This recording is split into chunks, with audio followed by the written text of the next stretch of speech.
विषय पार्टी प्रवेश सम्बन्धमा महोदय उपरोक्त विषयमा नेपाली कांग्रेस संस्थापन कालदेखि बुढ्नुलेकण्ठको उत्तरी भेगमा मेरो पिता स्वर्गीय श्री पूर्णबहादुर खड्का श्रेष्ठ पार्टीको प्रथम संस्थापकको रूपमा रहनुभई 2015 सालको आम निर्वाचनमा सक्रिय भूमिका निर्वाह गर्दै जेलनेलको प्रभाव नगरी जननिर्वाचित प्रधानमन्त्री बीपी कोइरालालाई निर्वाचित गराउन महत्त्वपूर्ण भूमिका निर्वाह गर्नुभएको थियो। त्यस पश्चात 2017 साल महेन्द्रले पञ्चायत व्यवस्था लागू गरेपछि उहाँले उपप्रधान पञ्चायतको कार्यभार सम्हाल्दै आफ्नो सक्रिय भूमिका निभाउँदै त्यसपछिका दिनहरूमा निरन्तर सामाजिक अभियानमा अघि बढ्दै आफ्नो निजी सम्पत्तिलाई पनि समाजको हितमा समर्पण गर्दै अघि बढ्नुभयो। उहाँको त्याग र महत्त्वपूर्ण योगदान रहेको नेपालको पहिलो पार्टीको रूपमा नेपाली कांग्रेसलाई देख्न पाउँदा म उहाँको कान्छी छोरी निकै हर्षित एवं गौरवान्वित भएको छु र म यो भन्दा अगाडि नयाँ शक्ति नेपालको केन्द्रीय सचिवालय सदस्य सांस्कृतिक मञ्चको संयोजक रही स्थानीय निकायको चुनावमा बुढ्नुलेकण्ठ नगरपालिकाको उपमेयर पदको जिम्मेवारमा रही सक्रिय राजनीति गर्दै आएकोमा हाल मिति 2074 साल 7 महिना 25 गतेका दिनबाट पुनः आफ्नो बुबाको राजनीतिक बाटोलाई अँगाल्दै नेपाली कांग्रेसको सिद्धान्त र विचारबाट प्रभावित हुँदै नेपाली कांग्रेसमा रही मन वचन र कर्मले सहयोग गर्दै म लगायत मेरा साथीहरूसँग यस पार्टीमा आजकै मितिदेखि प्रवेश गरेको घोषणा गर्दै राष्ट्रिय राजनीतिमा सक्रिय रहने प्रतिबद्धता व्यक्त गर्दछु भन्दै उहाँले हामीलाई चिन्तित भएको छ। जोरदार ताली उहाँलाई स्वागत गरौँ। उहाँलाई धेरै धेरै स्वागत छ र उहाँले यो पत्र एउटा पार्टी केन्द्रीय कार्यालय र सांसदको कार्यालयको लागि बुधार्थ दिनुभएको छ।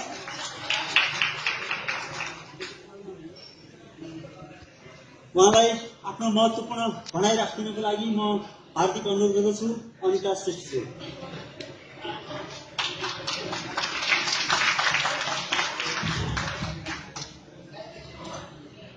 आदरणीय यस सभाका सभापतिज्यू र पूर्व स्वास्थ्य मन्त्री आदरणीय गगन थापाज्यूलाई र डेस्कमा रहनुहुने सम्पूर्ण आदरणीय मेरो अग्रज दाजुभाइ दिदी तथा दिदीबहिनीहरू सम्पूर्णमा मेरो प्यार अभिवादन तथा नमस्ते।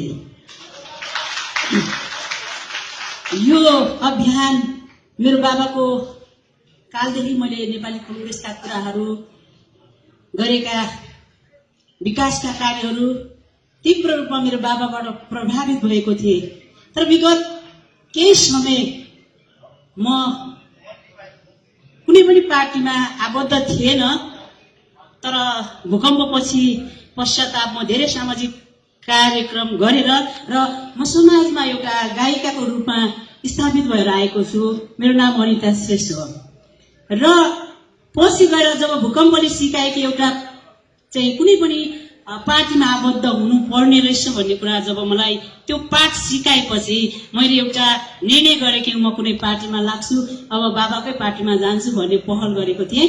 तर बीचमा के भयो, ठ्याक्कै त्यो भूकम्प आएपछि गगन भाइले नै धेरै पहल गर्नुभएको थियो। 3 चोटि पहलमा खोइ के भयो कस्तो भयो, त्यो समय मलाई जानै पर्ने थियो पार्टीमा।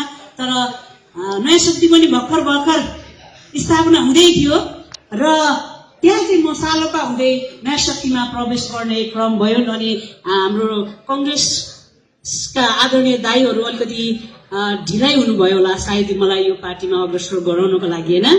र त्यसपछि म प्रभावित छु किनभने मेरो बाबाले यो उत्तरी भेगमा 2003 सालमा स्थापना गरिएको यो नेपाली कांग्रेसलाई ल्याउनु भएको। आज यो छत्र छाया अनि यो रुखले यत्रो मानिसलाई शीतल प्रदान गरेको देख्दा म धेरै नै खुसी छु।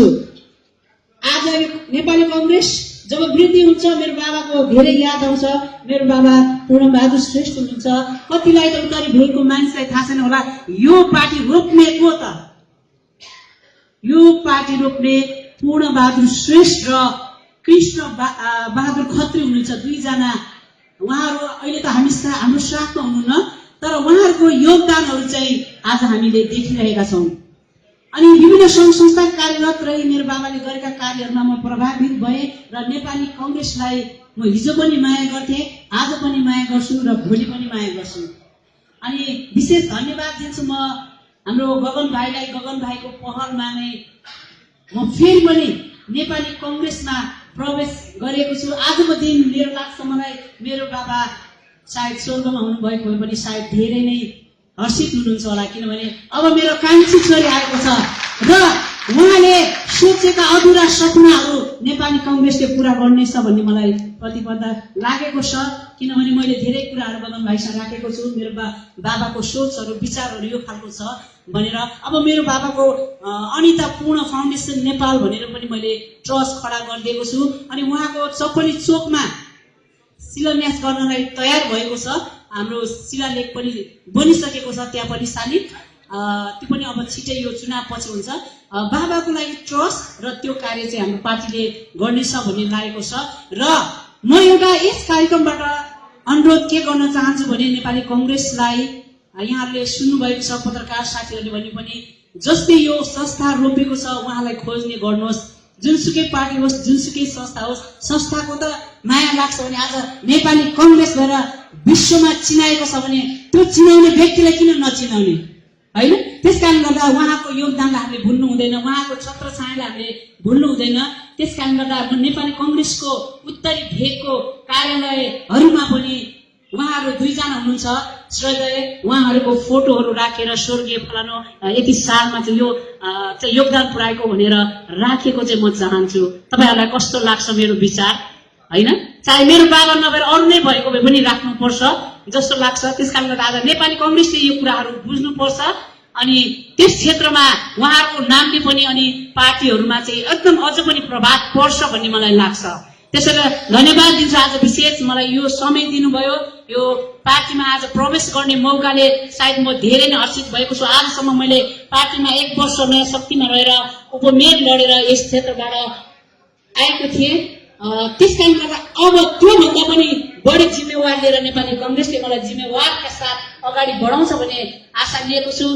धेरै नै धन्यवाद दिन्छु गगन भाइलाई र हाम्रो इन्द्र दाई अनि आदरणीय इन्द्र थापाज्यू र यसै गरेर उत्तम खड्काज्यू, हाम्रो सानु श्रेष्ठज्यू अनि हाम्रो दावा भाइहरू धेरैजनाले पहल गरेर फेरि पनि नेपाली कङ्ग्रेसमा आएको छु। आशा छ तपाईँहरूको माया सदा सर्वदा मसँग रहनेछ। धन्यवाद। जय देश, जय नरेश, जय नेपाल।